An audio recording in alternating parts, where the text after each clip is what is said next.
It was a really cool reaction, though, from Grubby. Did he see that Stardust skipped his robot and then went for that Dark Shrine? No, he just gave it a shot anyway. And it turns out it was a great choice here because Stardust went for something a little bit offbeat, and Grubby just came in and basically build ordered it, but did it in a really nice way. I love how that probe snuck in that fourth pylon as well. He had backup options. He could have warped in another DT or two if the first two were continuous force fielded out. Yeah. And it was just really good play from Grubby there. Yeah. All right, so our next map going to be Ohana. And Ohana, it's actually very different from Antigua. It's actually a map where DTs and Phoenixes are both great choices. But watch this. Now they'll probably both go blink.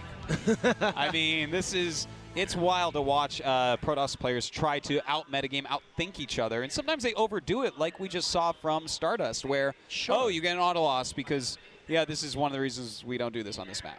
Well, there's a little bit less surface area to blink up and down on Ohana, of course, compared to Antigua, where there's just like cliffs frickin' everywhere. Yeah, it's...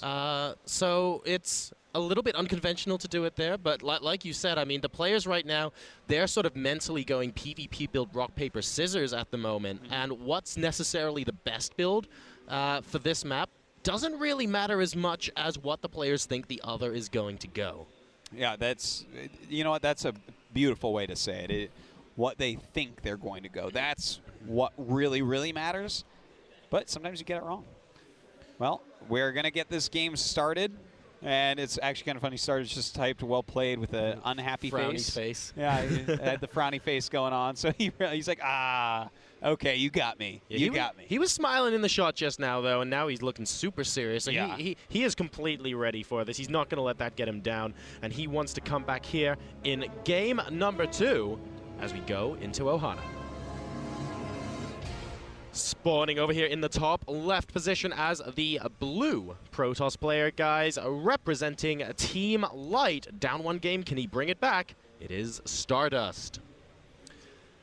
His opponent, though, in the bottom right-hand corner, winning that game with an excellent DT strategy, catching his opponent's build off guard. Will he do something similar this time around and close it out 2-0? We'll find out. It is Grubby.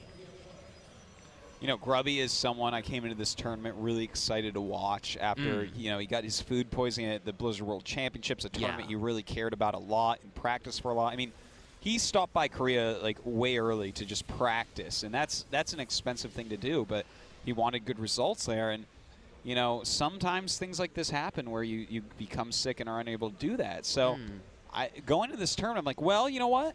Maybe he can actually take this down. Maybe this is a tournament he can win. You know, it's not full of the best, like, 5 Koreans or something like that. Sure, you know, no, whereas I see where you're coming from. You look at it, like, for instance, the Blizzard World Championship, Rain Parting and Creator and Curious and Hero, and it's like, well, I mean, maybe he can win, but that's like an awfully thick line to go through. And now that we're in the bracket phase, it's like, okay, it's becoming more doable, right? Yeah. There's only a handful of Koreans on his side, a handful of Koreans on the other side. And none of them are necessarily GSL champions, except for MC.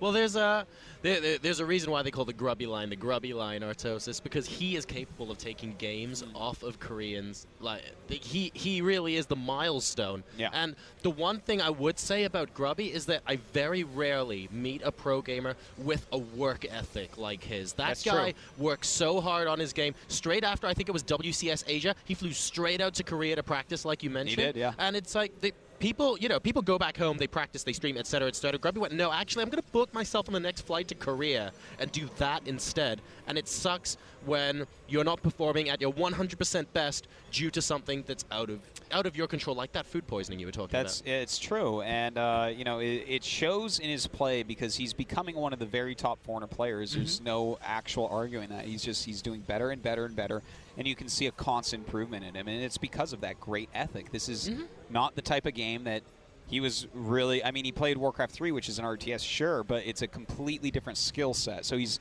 worked on himself and done a great job. He has, and it's that work ethic that actually keeps him going, because if you, like, he's gone to Korea to practice for this, like we mentioned, but if you do something like that and then you go out due to something like the food poisoning because you weren't performing, that's actually significantly worse than if you were playing at your best but went out in the first round anyway, because it feels like you've got something left to prove that you haven't been able to show. So he's got that extra motivation in this tournament to try and get as far as he can. Exactly. All right. So the Stalkers are out and the tech goes up. Twilight for Grubby. Not surprised to see this. It could be Blink. It could be DT. Really hard to say right now.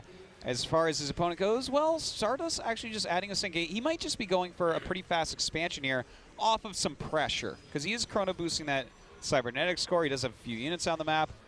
And Grubby jumping up to 3 gates immediately, so it does look like it's probably going to be Blink. Stardust, in the meantime, he's actually moving out with two Zealots and a Stalker, and he bypassed the Watchtower as well, where Grubby was at. So let's see if he's able to get any damage, and they're trying to pick apart a Stalker. Those Zealots doing a great job of zoning it out, picking off all of the shields, and now he's moving into the main base. Grubby's Stalker and Zealot caught way out of position here. Yeah, and now we're going to have Stardust actually go in here, and it looks like he wants to target down a pylon. Grubby immediately throwing another down very smartly. He is working on his Blink. And, well, it looks like he'll kill one at least. But, I mean, Stars, is he going to be able to get enough damage done in here? Oh dear, very nice, picking up one of those Stalkers. Stardust losing one as well. Grubby, another Stalker popping out. He should be able to stabilize. A second pylon going down, and that one does supply Grubby, supply block Grubby for a second. It looks like he's going to be able to stabilize here. Nice micro there, saving that Stalker. And we now have a situation where Grubby's at 34 to 36 supply, a slight worker lead for Stardust. Yeah, but Grubby, I mean, he has his Stalkers. He has a pylon in the main base. He does, his opponent. That's kind of funny. Blink not yet done. I'm not sure what he's planning on doing with this Stalker, to be honest. Looks like he'll just lose it. That was a questionable warp-in, I would have to say. But you know what? I feel like Grubby's definitely gained a lead. Stardust has spent a lot of units. He doesn't have any great tech. He's got a Robo on the way. But with that pylon up there, he can actually just blink up in a second. Not again. Not again. Guys, Grubby just put another ninja pylon down. Super camouflage ninja pylon next to Stardust's own, behind the mineral line. I hope Stardust notices this. Grubby now moving in towards the front, force fielding out those units. Grubby simply blinks back, and now he's going to be able to warp in behind Stardust's mineral line. That's right, warping his Zealot right directly in and going after these probes. Also wanting to go up the ramp with his Blink Stalkers. We do have an Immortal on the way. He's really going to need that Immortal. Right now, these Zealots trying to kill any probes they can. And Stardust actually doing a startlingly good hold. He's doing a really good job, actually. The Zealots from Grubby not able to get too much pressure, but now he's able to blink into the main base. They move towards the ramp. That gave Grubby the vision he needed to walk those Stalkers up and blink the rest. But the Immortal is now out. Stardust manages to hold, and amusingly, the pylon is still alive, but I think Grubby definitely going to lose that now. Yeah, that will finally go down. It looks like this aggression is pretty much over for Grubby. He can't do much more from here.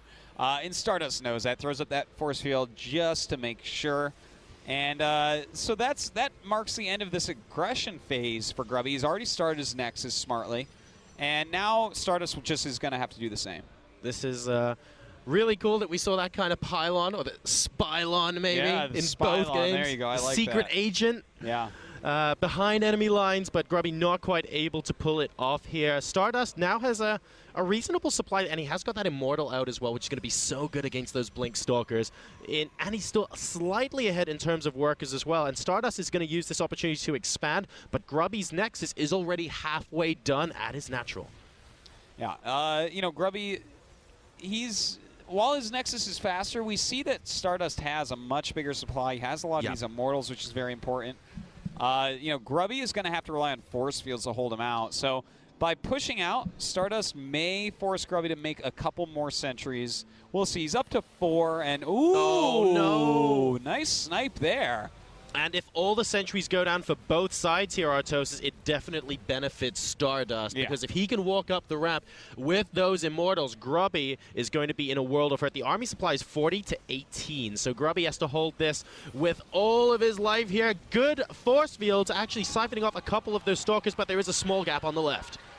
Well, he does have to warp in more sentries, and that's what he was looking for. This is what this attack really can do, is force that. If he actually kills Grubby, that's a little bit odd, but he might actually be able to because Grubby is running out of force fields at this point. And the Immortals are coming in. A lot of those Stalkers have no shields, only hit points left, and they fell so quickly. Stardust now in the main base, not even caring about the natural. This looks like with 3 Immortals, it could be just a kill move. Grubby pulling all of his probes. He has an Immortal of his own, but 1 versus 3, not the kind of matchup you really want to be involved in. Yeah, this is going all completely wrong for Grubby. He is just about dead. We should be seeing GG in just a moment here.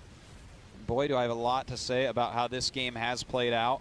Oh my goodness. Oh, the gateway's now getting targeted down as well, just eliminating any remaining production structures to completely seal the D here. Bunch of Blink Stalkers and all of the probes coming out, but Grubby down to 31 supply versus 61. Stardust warping in units inside the main base of Grubby as well. This is GG.